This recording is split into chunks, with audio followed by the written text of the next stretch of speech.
अवधूत चिंतन श्री गुरुदेव दत्त. सद्गुरू स्वामी समर्थ महाराज तुमच्या मनातील सर्व चांगल्या इच्छा पूर्ण करोत अशी स्वामी समर्थांच्या चरणी प्रार्थना करतो. आपलं या चॅनलमध्ये सहर्ष स्वागत करतो. मी भूषण संजय रत्नाकर आपल्याला उद्या येणाऱ्या ललिता पंचमीच्या दिवशी करायच्या उपायाविषयी एक खूप सुंदर आणि छानशी माहिती देणार आहे. ललिता पंचमी. मुळामध्ये दर ललिता पंचमीला माता सरस्वती यांचं पूजन हे महत्त्वाचं सांगितलेलं आहे. परंतु उद्या येणाऱ्या नवरात्रीतल्या ललिता पंचमीला विशेष महत्त्व आहे. दर महिन्याच्या पंचमीला जी आपल्याला उपासना सुरू करायची आहे तिची सुरुवात आहे ती उद्यापासून करायची आहे. हा जो उपाय आहे मुळामध्ये घरातल्या स्त्रीने म्हणजेच आपल्या आईने आपल्या मुलाकरता करायचा आहे. समजा उद्या एखाद्या स्त्रीला मासिक धर्म असेल तर तिने हा उपाय कोणाकडनं तरी करून घ्यायचा आहे, किंवा त्यांनी त्यांचा मुलगा किंवा त्यांची मुलगी जर मोठी असेल तर त्यांच्याकडनं स्वतः सांगून हा उपाय करून घ्यायचा आहे. उद्याचा पूर्ण दिवस मुळामध्ये याचसाठी आहे. ही उपासना पूर्ण दिवसभरात कधीही करता येणार आहे, कोणालाही करता येणार आहे. उद्याच्या दिवशी माता सरस्वतीची पूजन केल्यानंतर आपल्याला कुशाग्र बुद्धिमत्ता, उत्तम बुद्धिमत्ता लाभते. माता सरस्वती यांची आपल्या मुलावरती, आपल्या पाल्यावरती अखंड कृपादृष्टी मिळते.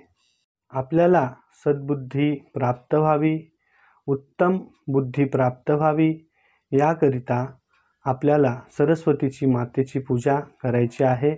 सरस्वतीच्या मातेच्या पूजनानंतर जेवढी जास्त बुद्धिमत्ता असते निश्चितच आपल्याला आपल्या परिवारावरती, त्याचप्रमाणे आपल्या कुटुंबावरती, आपल्या पाल्यावरती सरस्वतीबरोबरच माता लक्ष्मीची कृपादृष्टीसुद्धा प्राप्त होते.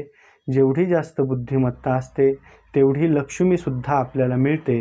त्यामुळं लक्ष्मीचा वास देखील आपल्याला या उपायाने निश्चितच प्राप्त होणार आहे. लक्ष्मीची आणि सरस्वतीची कृपा आपल्याला या उपायाने प्राप्त होणार आहे. आपल्या मुलाची अभ्यासामध्ये उत्तम प्रगती व्हावी आणि त्याने सर्व जगावरती राज्य करावं, प्रत्येक क्षेत्रामध्ये त्याने पुढं जावं अशी इच्छा साहजिकच आहे. प्रत्येक मातेची, प्रत्येक आईची असते.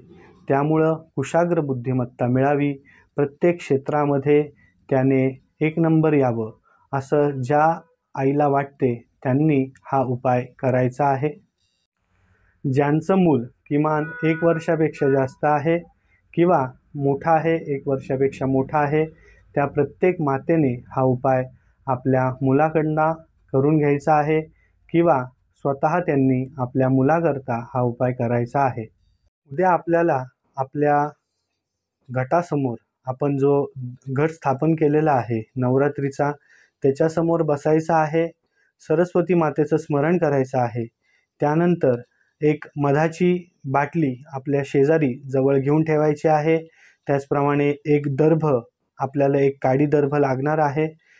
हे जे दर्भ आहे आपल्याला कुठलंही धार्मिक पूजा साहित्य मिळण्याच्या दुकानामध्ये उपलब्ध होईल. आपल्याला ते शोधायचं आहे आणि ते आजच बाजारातनं विकत आणायचं आहे.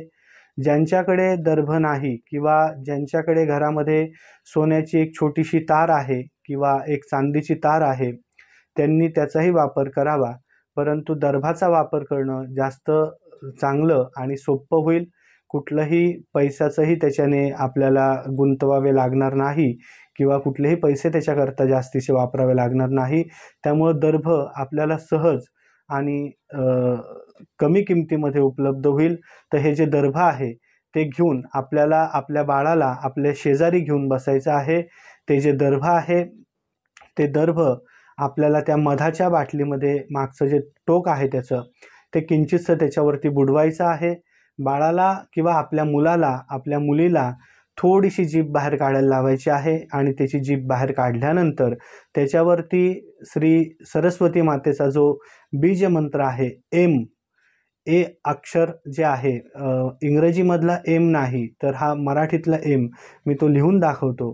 त्या मंत्राचं आपल्याला आपल्या बाळाच्या जिभेवरती लिहायचं आहे आणि त्यानंतर आपल्याला सरस्वती मातेचं पूजन करायचं आहे, म्हणजे मनातल्या मनात स्मरण करायचं आहे.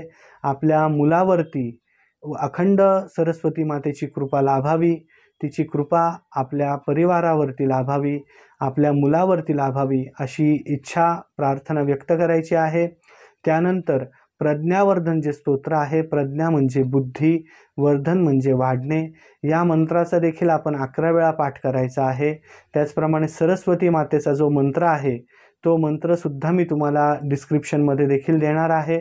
तो मंत्र आपण किमान 21 वेळा म्हणायचा आहे. आपल्या मनातल्या ज्या काही चांगल्या इच्छा आहेत त्या सरस्वती मातेच्या चरणी सांगायच्या आहेत आणि येणाऱ्या प्रत्येक पंचमीला हा उपाय आपल्याला करायचा आहे. निश्चितच काही दिवसांमध्ये, काही महिन्यांमध्ये आपल्याला आपल्या पाल्यामध्ये, आपल्या मुलामध्ये, आपल्या मुलीमध्ये खूप चांगला फरक जाणवेल. त्यांची चिडचिड कमी होईल, त्यांची अभ्यासामध्ये चांगली प्रगती होईल, अभ्यास करण्याची प्रवृत्ती निर्माण होईल. त्यामुळं मी आशा करतो ही माहिती तुम्हाला आवडली असेल तर तुम्ही ती शेअर करायची आहे, लाईक करायची आहे, चॅनलला सबस्क्राईब करायचं आहे. धन्यवाद.